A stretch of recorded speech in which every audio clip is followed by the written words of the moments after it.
Can AI really replace your sales team? What about the human touch?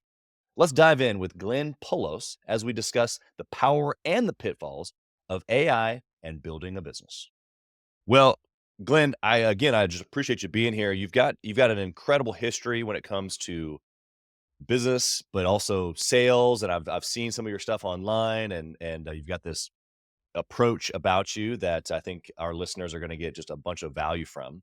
But I would love to just kind of jump right in and let's talk about innovation because you kind of come from a tech perspective.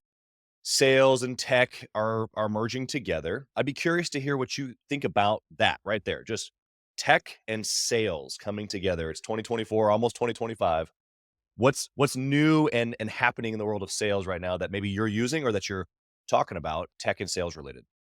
Well, obviously, the most, the thing in front of mind for everyone, it would be, deploying AI agents into your different aspects of your business, Right. whether it be the marketing, sales, finance, contract management. There's so many places you can use it. And because I'm kind of responsible for a business and the sales is part of it, marketing part of it, we've been using that. We've been using AI for quite a while, like over a year for sure. But we're adopting it in a very structured manner in other parts of our business as well. Analyzing and documenting contracts and things like that's super powerful. And so for sales, it's using those tools in a way that allows you to get more done and in a more time efficient manner, but but not to lose the personal touch. Yeah. If I can digress for 1 second, I saw something this morning on Instagram, which just made me cringe so badly. And it was these two dudes, and they were talking about, oh, like, I send out this email now, and now I have this AI agent that pops up at the bottom of my message, and the end user can just interact with the AI agent. I'm like, yeah, delete. Like, I mean, I'm not gonna like, if I receive a message from you and then your little avatar pops up and saying, and what can we talk about next? Right. It would just, like, so I'm not doing that kind of a thing, but for content creation and, sort of choice management, it's huge for that. Right. So, you know, it's like, give me 3 reasons why we should use this for that, right? I mean, I might be able to come up with 3, but it's gonna take me 2 hours, right? The So tool could give me 10 reasons in a minute, and then I can do and then I yeah, can work on them, and so the merging of AI and tools and, tightly integrating your, CRM with your ERPs and your front end with your back end and, giving people access to real-time data when they touch a customer, they can see exactly their purchase history, if their account's up to date, their right. spend for the year, what's in the funnel, Yeah. and other people in the organization can touch that same customer and see that same information. So obviously we're using all that stuff, which is fairly common, but it's now reached a point of being so valuable, to the organization. For sure. Yeah. What do you think that human touch element that you kind of just touched on a few seconds ago? There's a huge play there. I mean, I think even 10 years ago when I was training thousands of salespeople, my approach then was very like, hey, we've got to be authentic. We've got to be different than the thousands of other salespeople that call. And fast forward 10 years, now we're talking about AI agents being able to call or text. Right. And so that human element or that authenticity in the sales process, how does one go about that in today's environment, especially with all the technology like AI? Yeah. Well, yeah. So part of the issue now is like now I have all this gray hair and everything. And so, I'm kind of like the curmudgeon in the room, right? And it's like, oh yeah, that's maybe the way they did it in the 80s, but that'll never work anymore, right? All that stuff, right? And so like for me,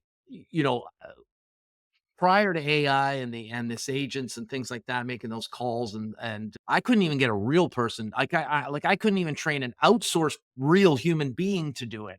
And Right. so training AI agents to have an intelligent conversation about like engineering level technology that we sell, like, this is real propeller head stuff and have an engaging conversation with the masters of, engineering and in wireless or, I'm in the telecom space. Right. And so it's almost impossible. I mean, maybe AI could do a better job than the people I was trying to train. I don't know, but for me, it's still always about my mantra, which is how to get, act, and stay in front of your clients, and to be a pleasure to do business with always. That's my goal. That's my mantra.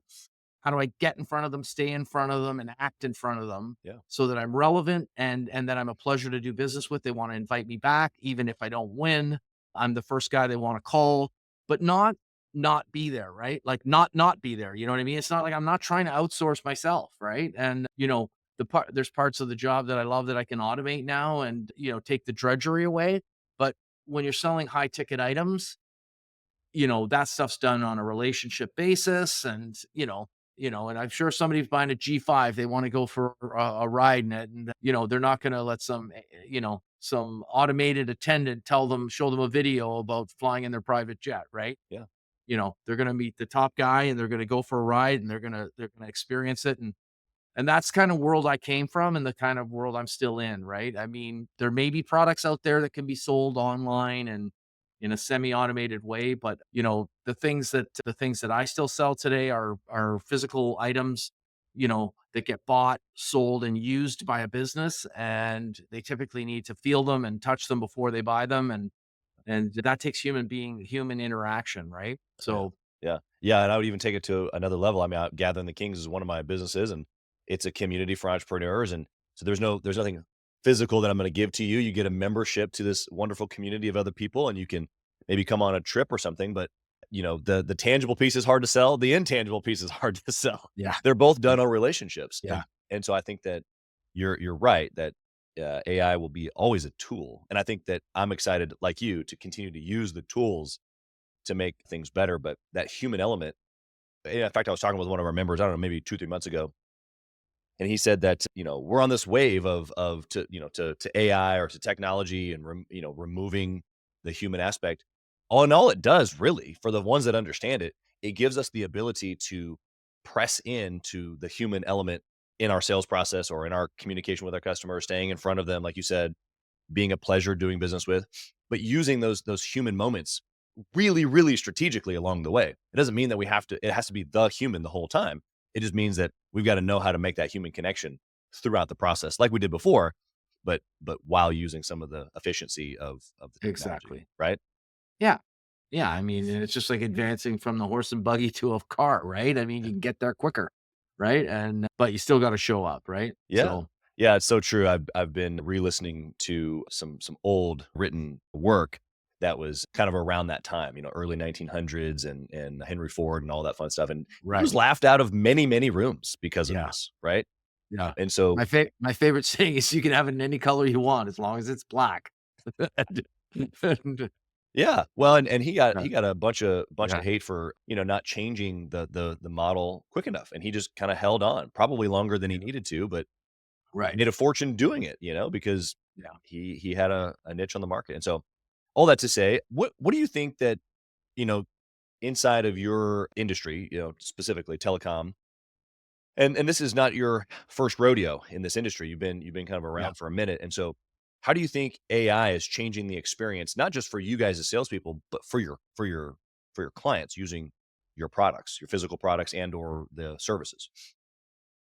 Yeah, so, well, there's just so many. I mean, I could just, like, a lot of our customers they build, maintain, and operate either wireless or fiber networks, right? And so before, you know, let's say you had a stadium going up in a city, in Denver, and you're putting up a new 50,000 foot person stadium or whatever. And, first of all, you could use AI to help you design the stadium, right? But even after that, then you could take the stadium and put it inside of a tool, which will help you design the wireless network so that you're getting 5 bars of coverage in every seat in that stadium, right? And where before, you might have two or three engineers using software tools, which of course were huge. And then 20 years ago, they were doing it by hand, right? And Right. so, it's amazing the way it's advanced, right? First you were doing it by hand, then you're using tools like people won't know this, but like IB Wave, where it does simulations for you.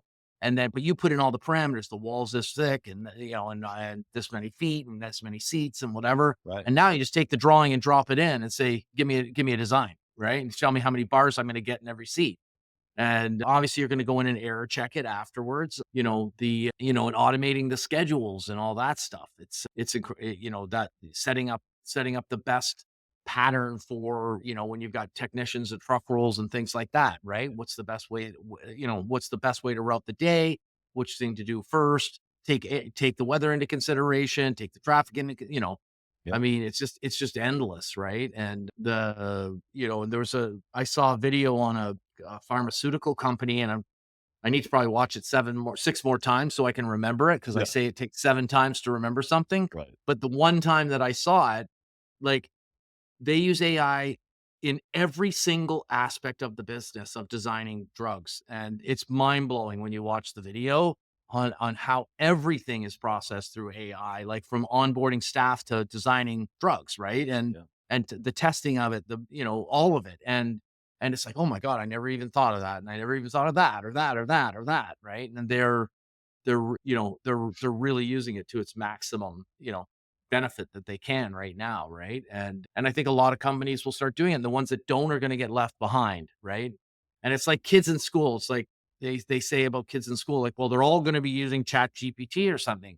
Right, exactly. So the idiots will still be the ones that just run it through Chat GPT and hand it in, and the lady runs it through undetectable and says, "Yeah, that's AI, you delete, you get 0." Yep. But the smart kid, who was the smartest kid a week ago before Chat GPT, him or her is going to run it through there and then run it through a bunch of other types of AI models to make it more scary or more romantic, or, and then they're going to add some personal creative elements to it.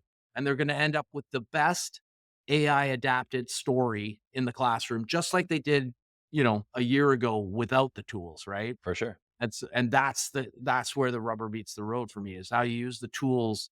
I'm assuming everyone's using it, even though they're not. I mean, I assume everyone's using it. The question is, what's the results of the output, right? Yeah. Yeah. Yeah. Yeah, I don't actually know that stat. I'd be curious to hear that stat of people who use it right, on a regular basis. I can't imagine that it's more than 20% of the population. right, yeah. Um, Well, as I like to say, I haven't wrote a loving note to my wife in the card since the fall of 2023 or whatever it is, sh sh right? 'Cause yeah, she probably won't see this. Yeah. Yeah. Yeah, I think I did recognize that they had something like, as of this month, they have got like 300 million weekly active users, which is Right. great. But Yeah, when you take that across the whole the whole world, it's like yeah, tiny. What would you say, Glenn, kinda stay on this lane of your industry, kind of moving away from AI. yeah. What would you say if you had to, in just one sentence, give me your greatest accomplishment? Business, I mean, anything really, but I mean, you've specifically built a couple of companies in the telecom space. What would you say, just as a reference point of what's the greatest thing you've ever accomplished? Well, I mean, obviously, like, things that are way up there are building 2 companies, well into the 8, almost into the 9 figures of revenue, and then selling them for well into the 8 figures. Those were very good accomplishments, and, but one of the best things that I ever accomplished was sort of in sales, when this was back when 500K was almost your whole quota, and, back in the '80s, right? And and I was selling to, like, a steel mill, and I didn't realize it when I went into it, but I went into it with one of my mentors, who was the one who helped guide me and train me and teach me the lesson, but and he kinda was teaching me how to fish, right? And so we went in and we talked to these guys, we realized how much equipment was at play, and then, just to make a long story short, he's like, "Okay, well, who's gonna decide," right? And I mean, it's like, well, the head of the steel mill, production for the steel mill is going to decide. So he's like, okay, well, where does he sit? Right. Can you drop us off at his desk? And we went over and we talked to that guy. Right. And then, we talked to him, and, he led us around a bit or whatever. And then he's like, yeah, but, the steel mill's designed by Toshiba. So you really need to talk to, if this equipment's going to get deployed, the guys at Toshiba got to approve that it's the right stuff to test the stuff. And, well, where's Toshiba? Well, they're downtown. So, okay, what's the address? Who do I talk to? We got in our car and literally drove downtown, knocked on the door, got the Toshiba guys. They raked us over the coals. We never would have got the deal. They already had all the equipment picked.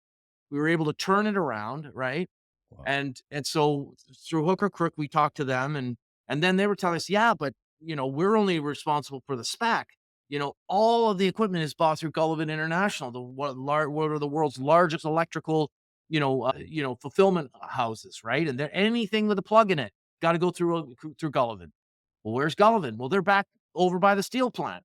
Okay, well, who do I talk to? Get back in the car. We drive over there, right? And Wow. through a series of meetings over the period of 24 hours, we saw so many people, my head was spinning, and we got the $500,000 deal, Wow. right? We got every single piece of equipment and then some.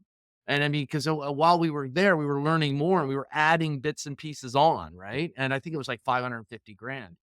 And I mean, it taught me, about finding the right guy, like getting to the right guy. And a lot of people are like, you know, well, what did you do when you found out that it was Toshiba? Oh, well, I sent him an email. Yeah. And like, oh, okay. What did he say? He goes, well, and no, I said I called him. I called the guy at Toshiba. There's a story, right, that I tell sometimes. Yeah. I called the guy at Toshiba. Well, what did he say? Well, he didn't answer. I left him a voicemail. Oh, okay. Well, what'd you do that next? Well, I sent him an email. Yeah. And so, okay, well, what'd you say in the email? Well, I said this and this. Oh, okay. Well, what did he say to that? He goes, he didn't reply yet. Yep. And I'm like, okay, so you got a $500,000 deal. You phoned the guy, left a voicemail. He didn't phone you back and send an email, and he hasn't written you back. So basically, you haven't done anything. Right. Like, and so you got to get in front of the guy, right? Yeah. And so many people nowadays. Oh well, I sent him a quote. I mean, I'm just waiting to hear, Yep. you know. And trust me, the guy he's buying from, he's on the phone with that guy 3 times a day, measuring the sides and the widths. Will it fit in the hole? How much power does it need? Has it got enough memory? Whatever, right? Like, Yeah. we've all been there. When you're shopping for a new car, you don't, you're peppering the questions to the guy at the Mercedes dealership, and not the guy at Audi, right? Unless you want to buy an Audi, and then Right. you're peppering that guy the questions, right? And the Audi guy's just waiting for his order, thinking, and so That's incredible yeah. of persistence. I was actually reading some information about you, and you kind of from an early age were kind of known for your persistence. Do you think that I mean, you said you learned a bunch in that scenario, and I'm gonna come back to that, Yeah. but just you as an individual, why do you think that kinda like, dog on meat truck, not gonna let go until I get what I want? Was that just always in you? Was that developed as a kid? Like, where did that come from? So So the one thing I have is this like uncanny need to always want to be honest, right? When someone asks me the question, I always want to give them the actual, like, real honest answer, not Yeah. the, you know. And so the real answer is that because, you know, but fundamentally when it comes to sales and stuff, I firmly believe that most things are people are motivated by fear and greed, right? And I have this like innate fear of being poor. And so from a young time that I was a kid, I was always clamoring to try to make money to avoid poverty, right? Yeah. And it's just this poverty aversion, right? And and I've had lots of setbacks that that come out in a lot of the stories I've told in the book and all that and whatever. And but you'll see that there was no, I cried for a couple days, but then boom, the next day I was back up and running Right. because poverty avoidance, right? I Yeah. just, and it's just in me. Yeah. And one of my other jokes is it's like, well, why don't you eat craft dinner? Right. And I don't know if you know what craft dinner is, like macaroni and Yeah. cheese in a box. Yeah. Right. Yeah. And in Canada, we call it craft dinner. And it's because it makes me feel poor. Like, that's why I don't eat it, right? And so and yeah, and so I've just always, and the other thing is like this, the difference is so many people, oh, I want to start my own business and I want to do this. And I'm like, okay, but then what happened is, failure to launch, right? Like they won't take that last Yeah. step. And I'm like, dude, just quit your job and And and go. start. Because leading up to the moment where you walk out the door from your 9 to 5, you're worrying, what's happening is that fear is kicking in about, "Oh, quit, I'm gonna lose my benefits, I'm not gonna lose my paycheck, and what's my wife gonna think, and da, da, da, will I be successful?" And Right. you have all these fear things, right? But the moment you leave, all that goes away. And then it's like, "Oh my god, now I'm scared about being unsuccessful," and you'll do anything to avoid failing, right? Yep. And so you're just your instincts just kick in, right? But so many people get stuck at that last minute, right? Yeah. Yeah. And that's why I'm like, take that step, and opportunity. And that's been one of the best things that I've always been, gifted with, is that ability to take that step and, and launch that next thing. So many of them are obviously, they're not all successful. Yeah. And through everyone you do, you create an opportunity, Yeah. you know, that it will be successful or it will be kind of a home run. Yeah. And the more you do for yourself, the more leverage you build for yourself, right? So, like, just going and getting a better job for 20K more doesn't create leverage for yourself. It just creates a higher tax bracket and $200 a week net in your pocket, which your wife spends, before you've even gotten the raise, right? And but by starting your own business, you create leverage, which you can 1x, 5x, 10x your wealth through the creation of your business, and by leveraging your business and what it does and the people that work in it, right? Yeah. Yeah. And yeah. That persistence piece is just so incredible. I love how you gave that little journey there, of the backdrop. The moment where you had to, walk over to Toshiba or drive over and then back to the other plant and back and forth. Was there ever a moment where you didn't think that you would get it? Or was that just like, "Oh, this is just the next thing, we gotta go get it, and we gotta go get it now?" So, well, throughout the process, I realized that there was an incumbent that had it locked, right? And so it was kind of like, the feeling was more like, oh my God, I think we're going to actually get this, but they're locked in. We have to, we're not won yet. We haven't won yet. Gotta keep going. And so that was kind of the feeling that we were experiencing. But every time we got through the door, and they all, it doesn't always work this way, but I mean, none of them like kicked us out or said, I can't see you, come back Right. in a month, or any, like, everyone they're building a steel mill, for God's sakes, right? They got stuff to do. And so we were there. They talked to us. We got what we needed, and every time we sort of checked the box, Yeah. it was exhilarating, right? And Yeah. it's like, oh my God, we could actually turn them around. And throughout all these questions, why you said, for me, it was so proud of it was that I had determined a bunch of sort of like technical idiosyncrasies that the original proposal couldn't address, because it was basically like, paper technology versus digital technology, and analog versus digital, and high speed versus, low speed stuff and whatever. And I was learning how things were being measured, and there were like, I was coming up with sort of killer apps for these guys, and they couldn't ignore it. And in the end, that's why they gave us the whole deal, right? Yeah. And so that's what I was most proud of, was the ability to take what I was learning, find out more, and create even more, compelling reasons for them to want to go to the next step, right? Yeah. Yeah, I love that. There's a book I've been trying to rack my brain for the title.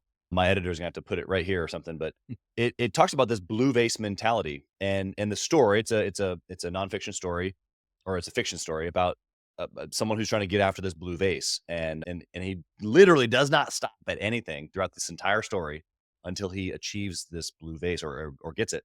And so when I read this as a, I don't know, probably 20, 21-year-old, there was a couple of guys that I knew that we were reading this book. And so we kind of adopted this phrase, this blue vase mentality, which is everything you just described. Is like, no, no, no, Yeah. I don't have it yet. I can't stop. It's not a choice. Right. It's not an option. I'm not gonna send Right. it. Okay, fine. If you want to send me an email, great. I'll Ex- send you the email. I'll make a right. phone call. But then I'm gonna send another email and a phone call. And then I'm gonna Right. go there. Yes. And then Exactly. I'll call somebody else. And then I'm gonna email somebody else. And then I'm gonna.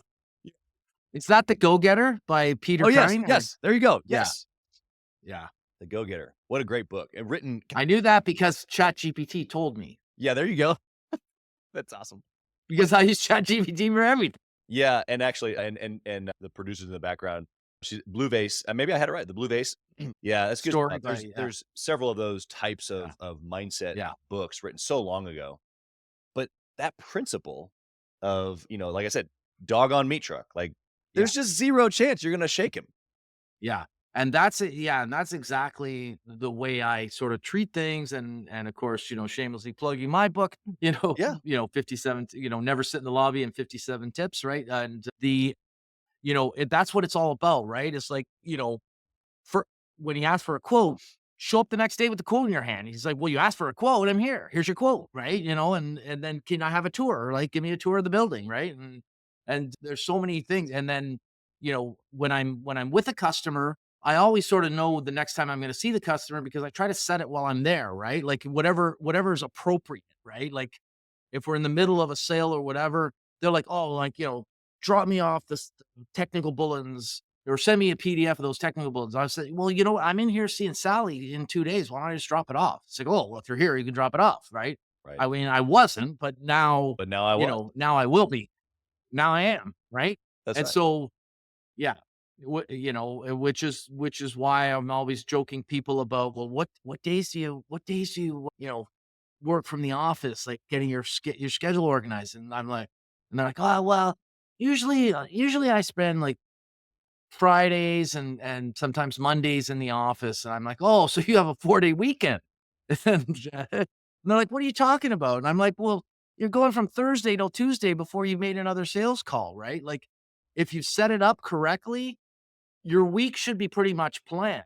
Yeah. And I mean, the office would be stops along the way. You can go to the office, but it's in between meetings that you've already set. You shouldn't have to be sitting there dialing for dollars. Like, Right. 80% of what you're doing should be sort of preordained from things that you were already doing, Yeah. or you're losing opportunity, right? And yeah, so Yeah, that little tidbit right there, hope the listener didn't pass over that thinking that that was just a good sales tip. As an entrepreneur, if you don't sit down and design your week, right? And you're just in the midst of just reactionary all week long, yeah, then nothing ever gets done, actually. waiting for their email to tell them what to do next. Yeah, waiting. We're waiting for their to-do list, basically. It's like, well, Yeah, wait a second. Who's the yeah, entrepreneur? Who's the risk taker? Who's the yeah, one that's leading the charge here? And so, yeah, Glenn, actually, I appreciate you transitioning us to your book. I was going to ask you about that next anyway. But first off, I got to ask you about the title. I love yeah, the for title. sure. Never sit in the lobby. Tell Yeah. us, how did you? Why is that applicable to the content inside? Okay, so yeah, so the story is like, first of all, that wasn't the title that I picked, right? Because I'm a genius and I came up with this great title, and the editor said that sucks, Yeah. and that title will never work. Yep. And I'm like, oh, okay, well, what do you suggest? And she said, well, how about why don't you pick the Never Sit in the Lobby, which is one of the main chapters, right? Okay. And it's not one of the main, but it's one of the chapters at the beginning during this huge alliteration of rules that come out like very quickly. Yeah. And one of them is never sit in the lobby, right? And they're like, oh, and they're like, well, should I sit in my car?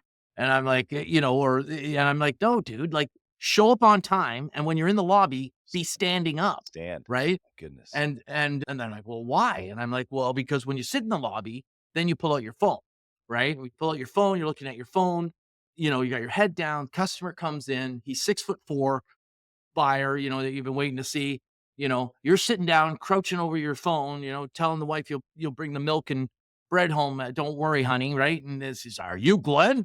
And I like looking up, and there's this guy who's 4 feet above me, and I have to raise myself up to him, and Right. distract myself from my phone or the magazine or whatever. So Yeah. when I'm in the lobby, I'm not on my phone. I'm not staring at stuff on their wall. I'm literally just standing there waiting. Right. And so I don't show up super early because I don't want to stand around. Right. So I'm 1 or 2 minutes, and then I just, manage myself to be standing and waiting. And when he walks out, boom. And then I have my second rule that kicks in right away, which is always have something in your hand and something in your mind. Right. Ooh, And so you have something to give him and something to discuss with the person. Right. there you go. And so, but that's where the never sit in the lobby came from. And yeah. So No, it's super good. As you were saying it, I had pictured myself years ago, and I had flown across the country to do this kind of unique interview type scenario. And even I wasn't the person doing a sales call in the example that you just gave, but I guess I kind of was. I was selling myself, in an interview. right. It was an opportunity to become a partner in an agency, and I did the same thing. I showed up a few minutes before 1 or 2. That would probably get my heart ticking a little bit if I was only 1 or 2 minutes early, but 10, 15, nothing too crazy, but I stood, and they're like, "Oh, you can just have a seat right here." I'm like, "Okay, no, I'm if you're okay with me standing, I'm gonna stand." Partially just Good idea. because if I sat, I think my leg would shake, Yeah. just be so Yeah, so ready, but exactly. Hey, Kings and Queens, Chaz Wolf. I want to talk to you about something that's super important to me. We put a lot of time and effort, we meaning myself and my team, into this podcast, into the content that goes out every single day. And if you have been getting any sort of value or insight from this, we want it to be able to reach other business owners too. So we would love if you would like, comment, share, leave a review, post, share again, all of the things on social media, on all the different platforms, or even on the podcast mediums of Apple and Spotify. We would love to be able to get our content into more hands, more entrepreneurs, so they can grow their business as quick as possible. Together, we are building a community of like-minded entrepreneurs who are committed to growing their businesses to new heights. So let's do this. Let's help each other grow. What you've just described is posture. What you've just described is a mindset. What you just described is a readiness. Yeah. Talk a little bit more about what that does for this, the sales opportunity, the interview, whatever meeting you're about to have from the posture, mindset, readiness perspective. Yeah, I mean, it's just all about, it's all about building and maintaining rapport and in a sort of authentic way, right? So, and there's a lot of like tips and stories, and some of them are funny, and some of them are horror filled about you know building and maintaining or losing rapport, right? And so, and one of them, I sort of repeating myself a little bit, but I mean, standing up, that one's a real drag when you have to sort of rise yourself up to the person. And I'm not very tall, right? I'm only 5'6", right? So I don't have a height advantage to begin with. Yeah. So I'm kind of want to be on my tippy toes, let alone standing, right? But when someone's significantly taller than you, so it just shows that you're ready. And then by again, the rules are, I put the rules in place in order to give me a guidebook on how to maintain rapport, right? And so that's why I always have something in my hand and I always have something in my mind, right? In other words, sometimes I have like a new baseball cap or a mouse pad that we're giving away, and I want to tell them about a new product or something. Sometimes they've asked for a quote, which I'm delivering, and I want them to open that folder and have a quick look at the thing. That's what's in my mind, right? And then in order to maintain, sort of, again, like I say, rapport with the situation, right? Then I have this other little trick that I always use called always ask for a mini tour, right? And people are like, what's a mini tour, right? And I'm like, Yeah. well, it's a tour that's mini, right? Doesn't take all day. And right? It's Can you just show like, me can you, the can you show cap? me the office? Can you show me the warehouse? Can you show me the production line? Can you show me the parking lot? Can you show me the addition that you're putting on? Whatever it is you're there for, whatever you sell, Yeah. you got to get to where he's using it. Because what's going to happen is you're going to get there and you're going to realize they have 9 of your competitors' boxes already there. Yeah. And you're the guy that's been invited in to keep that guy honest. And then you can figure that out right away. Right. Yes. And then you can again maintain rapport by figuring out how to go, or maybe you realize that, hey, it's a blank slate. There's nothing here. There isn't anything. Or you can look down and realize that everyone's wearing t-shirts from your number one competitor and they got coffee mugs and, and mouse pads on their desk from them too. And you're like, oh, geez, okay, I got an issue here. And I'm like, oh, do you have a contract with me distributing or whatever? I see them everywhere. Yeah. And are you a division of them or haha, whatever. And you can, and so but you would never get that unless you got behind that wall of the front end, right? And Yeah. again, and one of the other ones while you're on the way to the tour is my rule of never forget a face, right? So when you're waiting for your time, that's why I always tell people, if you're more, show up 2 minutes early. If you're 10 minutes early, wait in the car, pull out your phone, go to the CRM and bring up the name of everyone at that company you've ever met and remember their face. Yes. Remember their face, because remembering takes time, right? So you want to do that while you're in the car. That way, when you get to the lobby, something in your hand, something in your mind, shake their hand. You're standing up. Can I have a mini tour? Yes. Walking back. Guess who walks by you? 6 of the people that you've already met at that company, and you're instantly, hey, Bob, Sally, Jack, Bob, George, right? Yep. You can say hello to them. They're like, oh, who's that guy? Oh, right, that's Glenn, right? Oh my God, yeah, he's such a pleasure to do business, right? Yeah. And what's worse, is that soccer moment I call where you're at your kid's soccer game and this couple walks up to you and they're like, oh, Glenn, it's so great to see you. And how's Billy and Bobby doing? And they know your kids and the ages and how they're doing in school. And you don't even know who they are, right? Like Yeah. you can't remember their name, Yeah. right? Yep. And eventually your face gives it away. And guess what? That breaks rapport, right? And so that's how I maintain, and these are all tricks that I learned in order to maintain, like, for the, keep saying that word rapport, but the rapport is sort of like, a stature of confidence that I can build upon, right? Yeah. And I never want to be a nuisance. I always want to be a pleasure to do business with. I always know when it's the right time to leave. And, thing I always love to share with people as well is, I'd rather be last than second. Right. And so, and they're like, "What does that mean?" And I'm like, "Well, second is just the first loser, right?" And I said, "But he doesn't get any prize, right? He gets the steak knives and everyone else gets fired." If you've ever seen Glengarry Glen Ross, right? Only the winner gets the Cadillac, right? And so when I realize at any point in the cycle that it's unequivocal that I can't win the order, if I realize that moment has come, then I will graciously excuse myself as fast as possible in the most polite and professional manner, Yeah. and race myself to the next deal while that guy's staying there winning that order because I know he's going to win it and he can't be in two places at one time. Yeah. So my number one objective is to find a new opportunity that he doesn't know about, or the group of collective of people that are battling it out. Right. Right? Yeah. A lot of times salesmen are like, "Oh, let's fly guys in from the factory and give them the big dog and pony show, or let's fly them to the factory and give them a tour." And, that's not how the deals are won. Those are things you do after you've won the deal. And, Gotta and continue. so I like to lose quickly, right? First, And redeploy my assets as fast as possible. yeah, I think there's a prudency in that of just first off being self-aware enough to know when the deal is over. And I've seen that happen. And actually you said it a few minutes ago. You said, I never want to be an annoyance. I want to be always be a pleasure to do business with.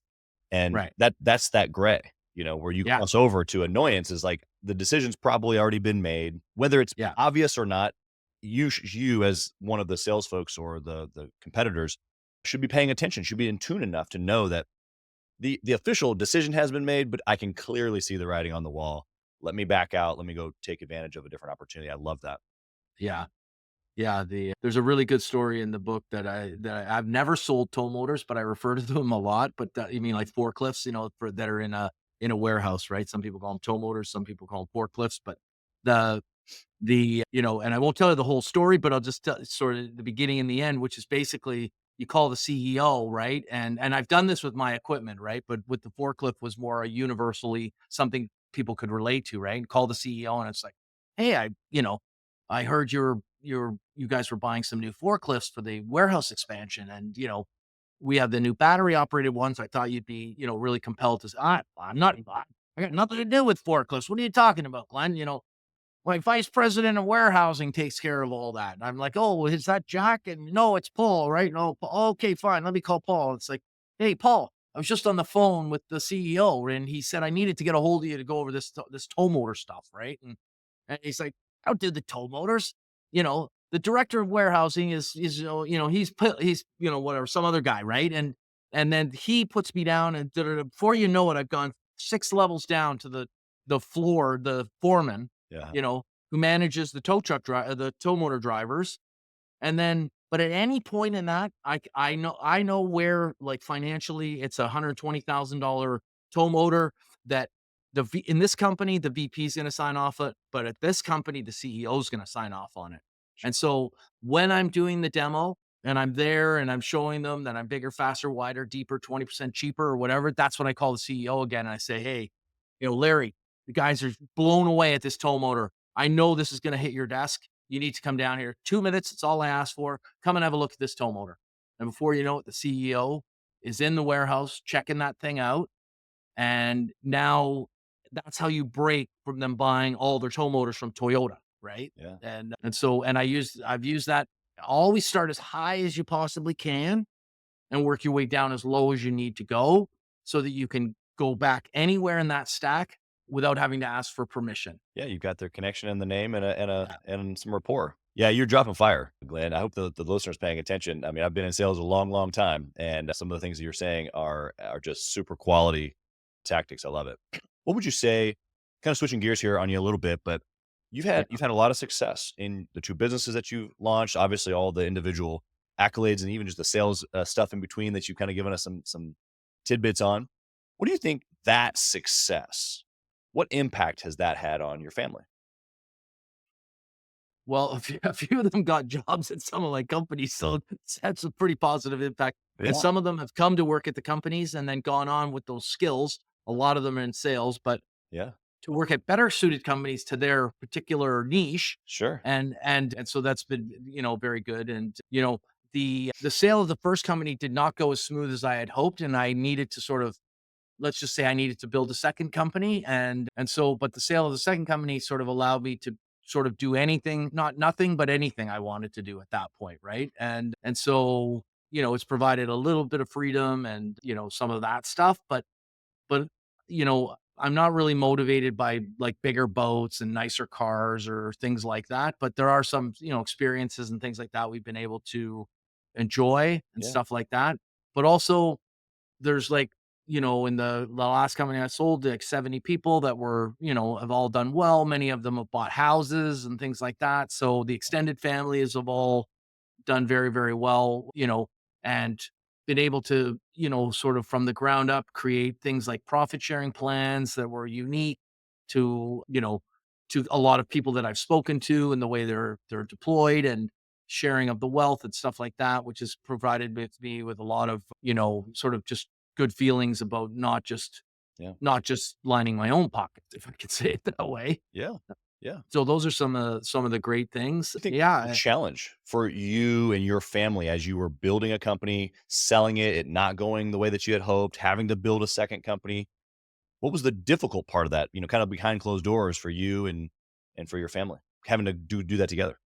Yeah, so I guess probably the biggest challenge is how much time I had to spend away from the family not being there, Yeah. right? And you know, that's probably the number one, right? Is the times you get to miss sort of the dance recitals and the hockey games, right? And sort of looking back on, I can remember times when I would have been my kid was scoring a goal and I was on my phone, right? And Yeah. the time delay of like the goal goes off, but my face was down, and you can't make up for that few microseconds where your kid realizes you didn't see the goal, you saw your phone, and then you looked up and you're like, oh yeah, but like those are costly moments, and you don't get those you really don't get a second chance at those things, right? Yeah.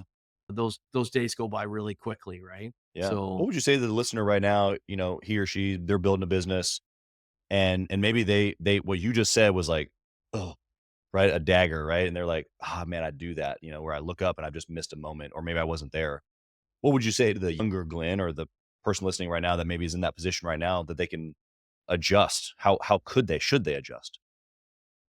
yeah, I mean, and I'm not a super expert at doing it myself, but what I have to keep trying to tell myself and my ego that's driving everything is that, you know, if it's Sunday night at 7 o'clock and, like there's really no one that needs to get a hold of you at that time. So just just put the phone on do not disturb for an hour. You know what I mean? Like everything can wait, right? And force scenarios where other things can take up that space, right?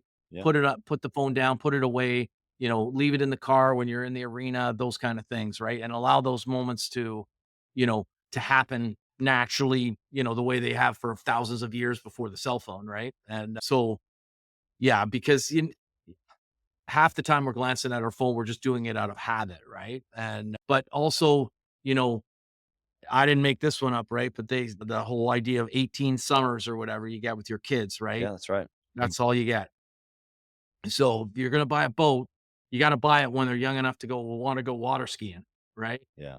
Once they hit 16 or whatever, they got a boyfriend or a girlfriend. They may or may not want to bring that person to go water skiing once in a while, but they don't want to come to the cottage every weekend. Right. Right? Like you gotta make that stuff in the sweet spots, right? And yeah, I mean, but it's difficult, especially if you're, an entrepreneur, you're building the business, you might be needed and it's hard to balance the time and space, but Yeah. but you're not gonna, the old saying, right? You're not gonna wish you spent more time on your cell phone when you're on your deathbed, right? Yeah. So No, I think you hit it right on the nail. I mean, I think even for myself, looking back at my almost 15 years of entrepreneurship and building multiple companies and selling some, and it's like the need to be needed that you kind of just yeah, described. You recognize it. It's 7 o'clock on Sunday. No one needs to reach me. yeah, That yeah, same philosophy can actually be pretty much any other time. Also, yeah, you right. know, I think that's where the challenge for me, I continue to challenge myself in that area of going, where, before it was, multiple locations of a business, and maybe bad things can happen, and I have to be responsive right away. And then I remember taking my first elk hunt and leaving for 2 weeks and checking out completely because I had no cell phone service. Right. And I Yeah. realized pretty quick that, like, I started, like, going You survived. Rolodexing it, like, "Well, what if this happens? What if this happens? What" Yeah. well, for the real bad stuff, they're gonna call 911, Something Yeah. I can do anyway. And for the Yeah. other stuff, you know what? Technically, they would either figure it out, or when I got back, we'd be good. You will handle it Yeah. then. And that Exactly. Yeah. that kind of shift, along with what you're saying, I think has I wasn't perfect overnight, 12, 13 years ago when I started elk hunting, but it's been a journey over these last, 10, 11, 12 years of going, okay, what does that mean to be, 3 o'clock on a Monday afternoon and taking my daughter on a daddy-daughter date night, Yeah. Right. and going, whoa, I Yeah. I feel Exactly. like I should be needed somewhere. Right. Guess what? I am right Yeah. With your daughter. Yeah. right here. Exactly. Yeah.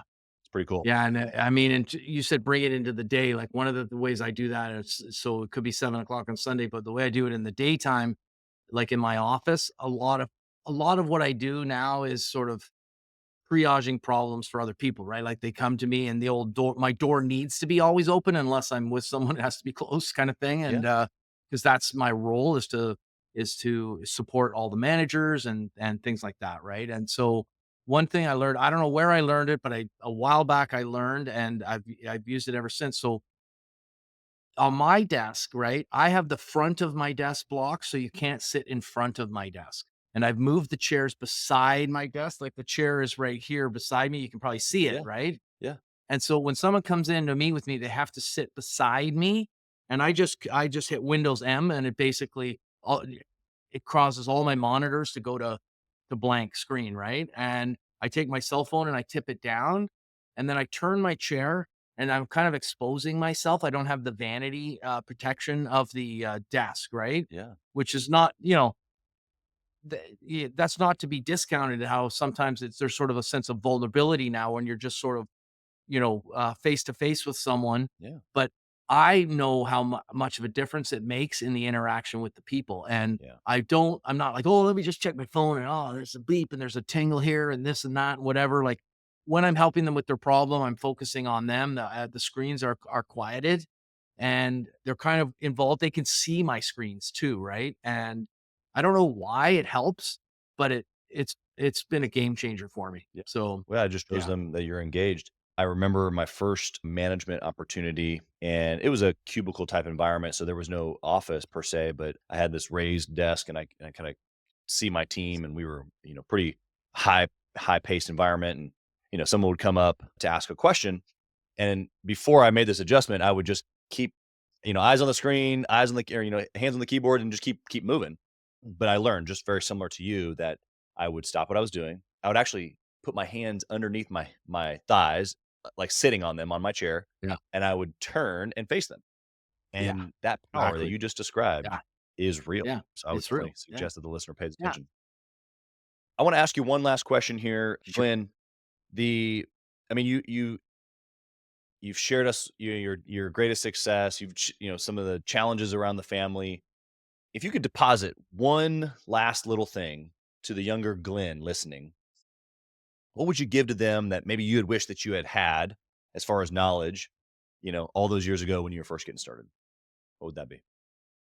Well, yeah, and I learned it fairly early, so I was able to sort of self-deploy it, and I'm not perfect at doing it, but this is the rule that I always share with people, like, at the end at these kind of discussions and stuff, and I love to share it, and it's a bit of, kind of some people scratch their heads a little bit, but and it's the rule is you only get forever make another impression, right?